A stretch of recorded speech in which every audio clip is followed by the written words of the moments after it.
Setelah Boya berhasil mengalahkan Hideto Bando dan kelompoknya, kali ini saya akan menceritakan sedikit tentang Rindaman. Bahwa Rindaman tidak naik kelas dari era Katsuragi Genjiro sampai era Takia Genji. Dan sampai saat ini, Boya masuk ke sekolah sejuran. Waktu Boya mengalahkan Bando, Rindaman pun baru menyadarinya bahwa Boya dari sekolah sejuran. Di sini juga Rindaman baru masuk ke sekolah sejuran lagi. Karena sebelumnya, dia jarang masuk ke sekolah. Dia merasa bosan di sejuran karena gak ada orang yang lebih kuat darinya. Di sini juga orang terhebat baru muncul di sekolah sejuran, yaitu Boya Harumichi. Rindaman pun berniat melihat kondisi sejuran lagi. Daripada kita banyak bacot, langsung saja kita baku hantam. Terlihat alumni dari sejuran yang sedang berbicara dengan seorang temannya. Karena terlalu asik berbicara, mereka pun tidak melihat ke arah jalan. Lalu mereka pun dikejutkan dengan seseorang yang menabrak mereka. Ternyata dia adalah Rindaman. Terlihat alumni dari sejuran yang marah pada temannya. Dia berkata bukannya meminta maaf, malah memarahinya. Temannya yang tidak mengetahui siapa dia, alumni dari sejuran itu, berkata, "Bagaimana bisa selama ini kau tinggal di kota Towarushi tidak tahu Rindaman?" Ternyata Rindaman adalah adik kelasnya dulu saat dia masih senior dari sejuran. Alumni dari sejuran itu menceritakan bahwa Rindaman pernah membunuh seseorang waktu di SMP. Ternyata itu hanya rumor dari mulut ke mulut. Kemudian di sejuran, berita bahwa Bando sudah dikalahkan oleh Boya Harumichi tersebar dengan cepat. Mereka juga membicarakan trio Bijuka yang sudah bersumpah setia kepada Boya. Tetapi itu hanya rumor. Mereka juga berkata bahwa Boya sudah hampir mendekati puncak sejuran. Tetapi mereka lupa kalau ada Rindaman di sejuran. Mereka pun terkejut dengan kedatangan seseorang yang berjalan ke arah sejuran. Ternyata dia adalah Rindaman di atap sejuran. Trio Bijuka juga melihat Rindaman yang baru masuk lagi ke sejuran. Lalu Hiromi pun bertanya keberadaan Boya di mana. Terlihat Yasuda yang bersama Boya. Yasuda pun menyuruh Boya jangan terlalu sombong karena sudah mengalahkan Hideto Bando. Karena di sejuran masih ada monster yang lebih menakutkan. Dan Yasuda pun melarang Boya jangan pernah melawan Rindaman. Boya pun berkata bahwa Rindaman tidak akan bisa menyentuh Boya Harumichi. Boya pun menyuruh Yasuda untuk memberikan pesan tersebut ke Rindaman.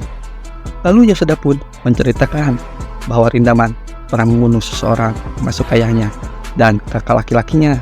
Rindaman juga lebih tua dari mereka, antara 2-3 tahunan. Tetapi itu hanya rumor yang beredar dari mulut ke mulut. Kemudian di sejuran terlihat murid sejuran yang melihat lone wolf terkuat, itu Rindaman yang sedang duduk sendirian. Mereka pun tidak berani mendekatinya. Di atap sejuran terlihat trio Bijuka yang sedang membicarakan pertarungan Boya dan Rindaman. Mereka juga berniat memasang taruhan siapa yang akan menang. Mereka juga pernah dikalahkan oleh Rindaman saat trio Bijuka masih kelas 1 di sejuran. Bahkan mereka pun tidak bisa bertahan. Lalu trio Bijuka dikejutkan dengan kedatangan Rindaman. Rindaman pun bertanya trio Bijuka menanyakan keberadaan Boya Harumichi. Mereka pun menjawab bahwa mereka bukan bawahan dari Boya. Mendengar perkataan itu, Rindaman pun pergi. Kemudian Hiromi memanggil Rindaman. Hiromi ingin menanyakan sesuatu, tapi Hiromi tidak jadi berbicara. Dalam hati Hiromi berkata, apakah Rindaman yang telah membantunya ke rumah sakit? Tetapi Hiromi tidak percaya bahwa Rindaman yang melakukan semua itu. Trio Bijuka yang masih heran dan terkejut dengan Rindaman yang tiba-tiba berbicara kepada mereka. Trio Bijuka pun bergerak mencari Boya. Kemudian terlihat 2 murid sejuran yang melihat Rindaman pergi meninggalkan sejuran. Mereka pun berkata, mungkin Rindaman bosan di sejuran karena gak ada Boya Harumichi. Mereka juga tidak pernah melihat Rindaman berbicara ataupun tersenyum. Di lain tempat terlihat Yasuda yang sedang berjalan bersama Boya. Yasuda berkata bahwa Boya akan jadi pusat perhatian di sejuran karena sudah mengalahkan Hideto Bando. Yasuda juga berkata bahwa Boya sudah menjadikan dirinya sebagai target di jalan. Boya juga sudah mengetahuinya bahwa dia akan populer di sejuran dalam waktu singkat. Dan lihat Yasuda yang tidak mau bersama Boya karena akan membahayakan dirinya. Yasuda pun berbalik arah menuju toilet. Boya pun menunggu Yasuda. Tiba-tiba Boya dikejutkan dengan kedatangan Rindaman yang menghampirinya. Mereka pun saling face to face. Boya yang melihat orang itu berkata di dalam hatinya, apa jangan-jangan dia adalah Rindaman yang dari tadi dibicarakan oleh Yasuda. Lalu Boya pun berdiri di hadapan Rindaman. Boya pun baru menyadarinya bahwa dia pernah bertemu dengan Rindaman waktu dia keluar dari rumah sakit. Boya yang tidak kenal takut dengan rumor yang beredar. Boya berusaha membuktikannya bahwa semua itu adalah bullshit. Lalu Boya pun bertanya hal itu kepada Rindaman. Tetapi Rindaman yang terlalu dingin, dia pun hanya terdiam dan langsung menghuk Boya dengan sikunya. Luka di wajah Boya pun langsung terbuka.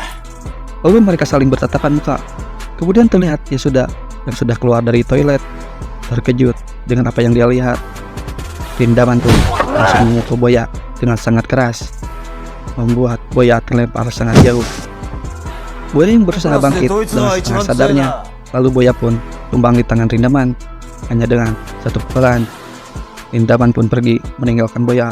Situ juga terlihat Yasuda seketika mematung karena melihat Rindaman yang melewatinya. Yasuda pun berusaha membangunkan Boya. Kemudian terlihat Boya yang udah siuman berjalan di pusat kota Towarushi hanya untuk mencari Rindaman. Yasuda pun berkata pada Boya untuk tetap di sejuran karena Yasuda yakin bahwa Rindaman akan muncul lagi di sejuran daripada Boya berjalan-jalan tanpa arah. Mendengar perkataan itu, Boya langsung membenturkan kepalanya pada Yasuda. Boya yang marah berkata, bagaimana mungkin dia bisa tenang setelah dikalahkan oleh Rindaman? Keributan mereka pun terhenti oleh seseorang seperti Rindaman. Boya yang marah langsung berlari menghampirinya. Ternyata orang itu bukan Rindaman. Boya yang masih dalam keadaan marah menyerang orang itu. Boya yang tidak peduli dengan omong kosong itu berniat membalaskan dendamnya. Boya juga baru pertama kali merasakan pukulan yang sangat keras itu. Bukan gaya Boya namanya. Kalau membiarkan kejadian itu begitu saja, Boya yang lagi dalam mode devilnya ingin membayarkan pukulan itu. Kemudian di sejuran terlihat Yasuda yang memberikan info kepada trio Ebijuka bahwa Boya telah dihajar oleh Rindaman. Lalu trio Ebijuka menanyakan keberadaan Boya. Yasuda pun menjawab kemungkinan besar Boya sedang mencari Rindaman, dan mata Boya juga berubah menjadi merah. Hiromi pun bertanya, kenapa Rindaman bisa menghajar Boya? Yasuda pun tidak tahu, karena Yasuda saat itu lagi ke toilet. Sepertinya Boya ingin mematahkan omong kosong Rindaman yang selalu dibesar-besarkan oleh orang lain. Yasuda pun bertanya, apa yang harus mereka lakukan? Hiromi menjawab, percuma menghentikan Boya. Ini bukan soal jika atau soal kapan mereka. Cepat atau lambat, mereka akan bertemu di sejuran. Ternyata akhir-akhir ini Hiromi suka memikirkan Rindaman. Hiromi meminta Yasuda untuk menemuinya setelah pulang. Yasuda pun berkata, tentu saja. Hiromi akan menemui seseorang yang bisa memberi mereka banyak info tentang Rindaman. Terlihat Yasuda yang khawatir kepada Boya ditenangkan oleh Hiromi. Di tempat lain, terlihat Boya sedang mencari keberadaan Rindaman sampai ke pusat kota Towarushi. Ketika Boya sedang membuka perban di lukanya, Boya melihat orang yang seperti Rindaman dari belakang. Boya pun berlari sangat kencang dan langsung meneriakinya. Ternyata dia orang jadi-jadian yang sebelumnya pernah ketemu sama Boya. Boya yang marah menghajar orang itu untuk kedua kalinya. Boya yang masih di dalam mode devilnya berkata, jangan pernah menunjukkan mukanya lagi di hadapan Boya Harumichi. Lalu Boya pun pergi di dalam hatinya. Boya berkata, tidak mungkin Boya takut sama Rindaman. Lagi pula saat Boya pikir dia adalah Rindaman, tiba-tiba Boya gemetar untuk sesaat dan selalu menghantui pikiran Boya. Boya yang kesal langsung menendang pintu. Di lain tempat, Hiromi dan Yasuda sedang berada di pembangunan. Hiromi memberitahu Yasuda mereka akan menemui alumni dari sejuran yang lulus 2 tahun lalu, Katsuragi Genjuro namanya. Mereka pun bertemu seniornya yang di sejuran. Hiromi dan Yasuda memberikan salam. Ketika dia meminta rokok ke Hiromi, Hiromi pun berkata, Katsuragi masih belum berubah semenjak di sejuran selalu meminta rokok ke Hiromi. Yasuda yang terdiam melihat luka di wajah Katsuragi. Katsuragi menjawab, apa yang ingin Hiromi tanyakan pada dirinya? Hiromi ingin bertanya tentang Rindaman. Di lain tempat terlihat Boya yang berlari dengan cepatnya. Boya yang tidak akan membiarkan masalahnya begitu saja sampai kapanpun sebelum Boya membalaskan dendamnya kepada Rindaman. Akhirnya Boya menemukan Rindaman. Boya langsung mengajak Rindaman ke tempat yang sedikit tertutup. Di sana terlihat Katsuragi yang mendengar kabar bahwa Hiromi sempat berkelahi sama Bando. Hiromi yang kaget karena seniornya mengetahui kejadian itu. Katsuragi berkata, bukankah Rindaman membantu Hiromi? Lalu Katsuragi melanjutkan perkataannya. Apa Hiromi sudah bilang? Berterima kasih pada Rindaman. Hiromi pun kaget mendengar perkataan seniornya. Katsuragi melanjutkan perkataannya. Apa Hiromi tidak mengetahuinya? Hiromi pun menjawab apa yang Hiromi pikirkan selama ini memang benar adanya, bahwa Rindaman lah yang membantu Hiromi ke rumah sakit. Di tempat yang sama terlihat Katsuragi Genjuro, alumni dari Sujuran, yang memegang kunci untuk membukakan misteri tentang Rindaman. Terkejut saat Hiromi menanyakan nama asli Rindaman. Nama asli Rindaman adalah Megumi. Ya sudah, yang kaget karena baru mengetahuinya, berkata, nama yang sama sekali tidak cocok dengan Rindaman yang selama ini ya sudah kenal. Hiromi ingin menanyakan tentang nama Yashida Megumi, bukan soal nama Rindaman. Hiromi juga berkata bahwa Katsuragi lah yang mengetahuinya, karena Katsuragi adalah teman dekat Rindaman. Terlihat Katsuragi yang meminta rokoknya lagi pada Hiromi. Sambil menyalakan rokoknya, Katsuragi pun berkata, dari banyaknya orang yang datang kepadanya, baru kali ini ada orang yang ingin tahu tentang nama asli Rindaman. Di sana terlihat Rindaman yang berkata, apa yang Boya mau dari Rindaman yang membawanya ke tempat seperti itu. Di tempat yang sama terlihat Boya yang sedang peragangan ototnya. Boya pun berkata bahwa pukulan Rindaman sangatlah keras. Boya pun bisa merasakannya dari kepala hingga ke kakinya. Tetapi sekarang giliran Boya Harumichi yang akan membalas pukulan Rindaman itu. Lalu Boya pun berkata bahwa Boya memiliki jurus tersembunyi yang selama ini Boya tutupi. Sekarang Boya akan menggunakan jurus itu buat melawan Rindaman. Boya pun menceritakan bahwa Boya sudah berlatih. Lalu Boya pun menggunakan jurus rahasianya itu. Boya menunjuk ke arah belakang Rindaman. Terlihat Rindaman yang menengok ke belakang.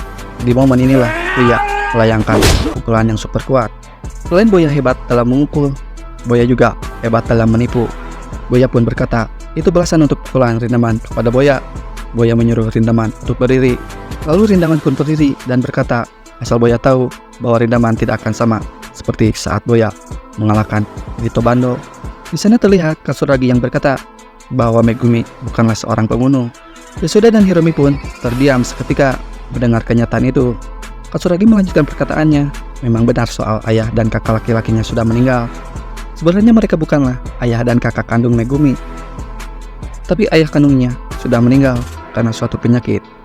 Itu juga Megumi saat masih kecil. Lalu Megumi saat masih sekolah dasar, ibu kandungnya berniat menikah lagi dengan seorang lelaki yang memiliki anak yang masih duduk di sekolah menengah. Namun kemudian ibu kandung Megumi meninggal dalam sebuah kecelakaan sebelum hari pernikahannya. Kemudian Megumi ditentukan untuk tinggal bersama dengan calon ayah tiri dan kakak tirinya. Ayah tirinya adalah seorang pria yang baik dan memperlakukan Megumi seperti anak kandungnya. Katsuragi pun melanjutkan perkataannya bahwa masalahnya ada di kakak tiri Megumi.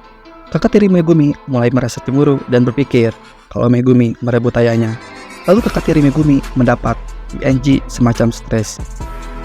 Lalu suatu hari kakak tirinya berkelahi dengan ayah kandungnya sendiri karena hal sepele dan menusuknya dengan pisau.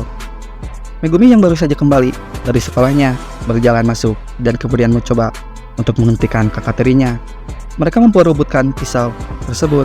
Lalu pisau itu tertancap pada kakak tirinya. Lalu kakak tirinya meninggal dan 2 hari kemudian ayah tirinya mengembuskan napas terakhirnya. Itu merupakan sebuah kecelakaan. Walaupun begitu, Megumi selalu mengingatkannya seakan-akan itu adalah kesalahan Megumi. Di sana terlihat Boya terpental saat pukulan dari Rindaman. Rindaman pun berkata, hanya segitu saja. Boya pun berlari dan mendabrakkan dirinya ke Rindaman, membuat Rindaman tumbang. Yang dalam setengah berdiri, mereka pun saling berpukulan. Terlihat tendangan Boya bisa ditahan oleh Rindaman. Begitu juga tendangan Rindaman yang bisa ditahan oleh Boya. Di tempat lain, terlihat Katsuragi melanjutkan perkataannya. Rumor yang buruk itu selalu saja mengikuti Megumi. Lebih dari itu, karena tubuh Megumi sangat besar, tak seorang pun yang ingin mendekati Megumi karena takut. Katsuragi pun meminta rokoknya lagi pada Hiromi. Terlihat di sana Boya pun membanting Rindaman. Dengan cepatnya Boya langsung membabi buta Rindaman. Boya menendang dan memukul Rindaman tubi-tubi sampai Rindaman tergusur. Boya dengan cepatnya langsung berlari, tidak memberikan waktu bangun sedikit pun kepada Rindaman. Lalu Boya pun menendang Rindaman, tetapi Rindaman bisa menahannya. Tanpa membuang waktu, Boya melayangkan pukulannya. Rindaman dengan mudahnya bisa menghindari pukulan Boya. Rindaman pun langsung mengcounter attack Boya bertubi-tubi. Rindaman memukul dan menendang Boya hingga tergusur sangat jauh. Kemudian Rindaman melepaskan jaketnya agar lebih ringan saat bergerak.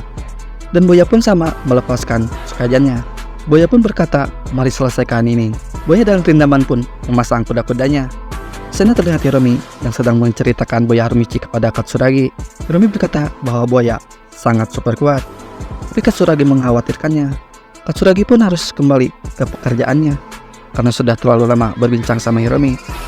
Sebelum Katsuragi pergi bekerja, Katsuragi pun meminta rokoknya lagi pada Hiromi. Karena sudah terlalu sering meminta rokok pada Hiromi, Hiromi pun berniat membohongi Katsuragi. Tapi Katsuragi tidak percaya dan langsung mengambil rokok Hiromi. Di sana terlihat pertarungan dua monster sejuran terjadi. Lalu disusul dengan tendangan tepat di wajah Rindaman. Dengan cepatnya Boya memukul dan menendang Rindaman secara membabi buta. Boya melayangkan tendangan, tetapi Rindaman bisa dengan mudah menghindarinya.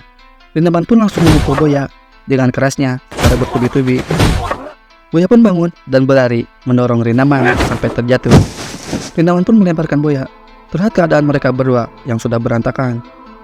Dengan cepatnya Rindaman memukul Boya sangat keras, membuat Boya tumbang. Terlihat Boya yang sangat kesakitan. Tanpa membuang waktu, Rindaman pun menendang Boya sampai tergusur sangat jauh. Rindaman dengan cepatnya langsung menendang Boya dengan kerasnya, membuat Boya terbang dan membentur tembok beton. Terlihat Boya yang berusaha bangkit, tiba-tiba Rindaman udah di hadapan Boya. Rindaman pun dengan cepatnya memukul Boya. Pukulan berat dari Rindaman itu membuat Boya terlempar sangat jauh. Terlihat Rindaman dengan keadaan berantakan melihat Boya yang tidak berdiri lagi. Lalu Rindaman pun pergi, tetapi hebatnya Boya masih bisa berdiri dan melompatkan tendangan pamungkasnya. Rindaman pun langsung tergusur sangat jauh. Terlihat keadaan mereka berdua dan keadaan yang sudah sangat-sangat berantakan. Di sana Boya dan Rindaman pun berlari satu sama lain, melancarkan pukulan terakhir mereka dengan sekuat tenaganya, membuat mereka double knockout. Boya yang terhempas ke sungai, sedangkan Rindaman langsung tumbang di tempat. Kemudian di lain tempat, Boya tersadar dan 3 orang lansia menolong Boya. Boya yang masih kebingungan baru tersadarkan. Boya pun berteriak bahwa Boya merasa dia sudah dikalahkan oleh Rindaman. Di tempat lain terlihat Rindaman yang baru sadar dari pingsannya. Rindaman pun bingung apa yang sudah terjadi kepada dirinya. Dan di sini juga Rindaman merasa sudah dikalahkan oleh Boya. Kemudian mereka saling merasa dikalahkan satu sama lain. Di scene inilah yang paling saya suka. Dan kapan lagi bisa lihat Rindaman tumbang? Hanya Boyalah yang bisa membuat Rindaman seperti itu. Pertarungan mereka berdua sangat-sangat luar biasa. Sampai di sini dulu alur ceritanya. Bagian berikutnya kita akan menampilkan yang menarik. Geng motor terkuat di kota Fuarushi mulai mencari Boya Harumichi.